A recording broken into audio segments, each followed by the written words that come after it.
Buenas tardes, mis queridos estudiantes. En esta oportunidad vamos a tratar el tema de las aleaciones fundidas y vamos a comenzar con las fundiciones de hierro y carbono. En estas presentaciones ya la hemos examinado durante los temas de nucleación y crecimiento, cuando verificamos y estudiamos la nucleación del grafito y el crecimiento. Pero en esta oportunidad nos vamos a concentrar en el capítulo 1, donde vamos a tener sus aplicaciones, las propiedades que debe tener este material en función de esas aplicaciones que vamos a utilizar, que le vamos a dar, y la clasificación de acuerdo a las normas. En este caso vamos a examinar dos principales normas. Vamos a examinar cuáles serían esos elementos aliantes que contribuyen a la formación de estas aleaciones, cuáles serían sus efectos y su relación con las velocidades de enfriamiento y la formación del grafito. Recuerden que en este caso, entonces, al hablar de las fundiciones de hierro-carbono, su característica fundamental es la formación del grafito, en algunos casos la ausencia de este. Todos estos parámetros metalúrgicos lo debemos controlar durante la solidificación. Y fundamentalmente vamos a conocer el concepto carbono equivalente y lo que eso significa para la caracterización y la fabricación de las respectivas aleaciones. Entonces aquí tenemos un diagrama general que nos coloca a las fundiciones en función del contenido de carbono y silicio. Es cierto que cuando hablamos de fundiciones estamos hablando de aleaciones hierro-carbono.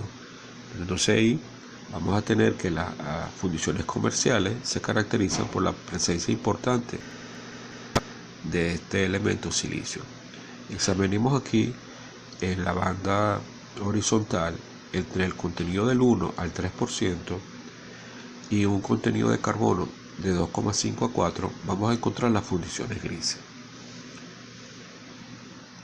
En el rango de 0,5 de silicio y 2% de silicio aproximadamente, y entre 1,8 y 3,5 de carbono, vemos que están las fundiciones blancas, white iron, y hay una zona donde ellas coinciden.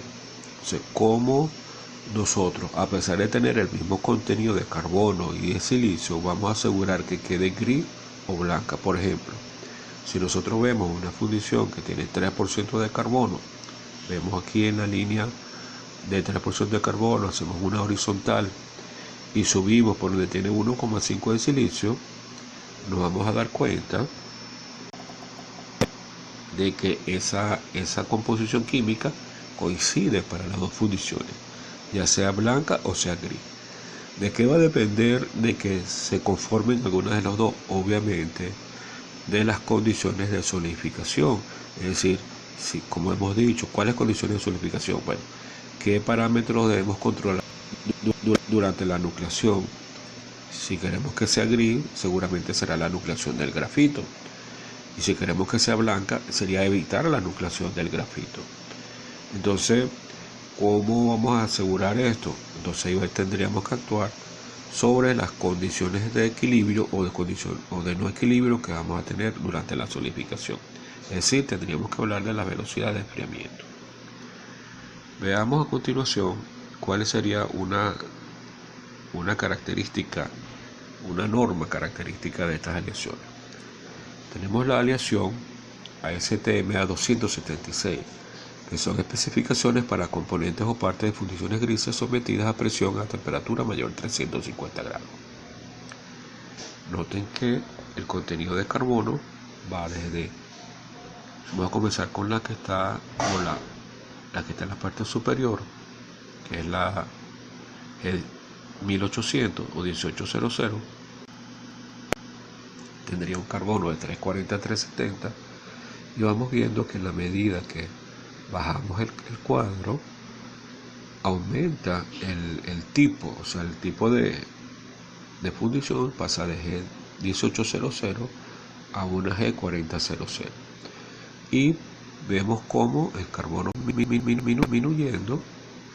En este caso el carbono mínimo para la G1800 es 340 y en la G40.000, 4000 o G4000 es 3,0.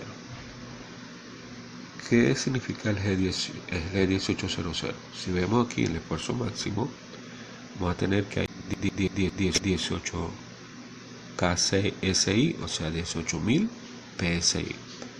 Para interpretar mejor este valor lo vamos a tener en kilogramos por milímetros cuadrados. Entonces vemos que en la medida que el carbono disminuye, fíjense bien la línea del carbono, vamos a ver que en la medida que el carbono disminuye, vamos a tener que la resistencia mecánica se incrementa, pudiendo llegar desde 12,66 kilogramos por milímetro cuadrado hasta 28 kilogramos por milímetro cuadrado. Pudiéramos recordar la resistencia mecánica de un acero, por ejemplo, un 1030 tendría una resistencia de 45 kilogramos por milímetro cuadrado. Tendríamos aquí que esta aleación estaría cerca de la media de un acero, de la mitad, del valor de la mitad de un acero. Es una aleación típica de fundición gris, debe estar alrededor de los 18, esta que he indicado aquí como de 320 de carbono a 350, con un contenido de silicio que va de 2 a 240, y tendría un valor aproximado de 17,58 kilogramos por metro cuadrado. Esa sería una composición típica de una fundición gris. Veamos qué otras características tiene. Vemos aquí que la matriz es perlítica ferrítica, es decir, hay un contenido de perlita y mayor que el de ferrita, por eso decimos que sería perlítica ferrítica. Y observen que la dureza estaría en el rango de 170 a 229 brines. Es una dureza relativamente media, y si la comparamos con los de los aceros, estaría en un acero promedio de 1020, 1030, estaría cerca de ese valor. Porque al final de cuentas la dureza de la matriz es la que va a estar representada acá. Porque haciendo referencia al grafito, el grafito va a dar ningún incremento de la dureza, todo lo contrario. El grafito es blando y de muy baja resistencia mecánica. Y una característica adicional que debe tener esta fundición es que el tipo de grafito, fíjense que es concreta, la norma habla de que debe tener un grafito tipo 7 y un tamaño de 2 a 4. Veamos también qué ocurre con la matriz a medida que aumenta la resistencia mecánica. Fíjense que pasa de una matriz ferrítica pelítica, es decir, una matriz con un alto contenido de ferrita. Progresivamente la ferrita desaparece, aumenta la perlita y va aumentando progresivamente hasta que en cierto valor aparecen carburos. Dice que en la más alta vamos a tener perlita, una matriz 100% perlítica, más carburos primarios, y con ella estaríamos obteniendo las máximas durezas que pudiéramos obtener en este tipo de fundiciones, superiores a 300 brines. Fíjate que pudiéramos considerar que en términos generales estas fundiciones no deberían superar los 300 brines. Yo diría que prácticamente al hablar de carburos primarios ya tendríamos una fundición atruchada. Ahí están algunas consideraciones generales. Dice que es para partes y componentes de automóviles, camiones y tractores.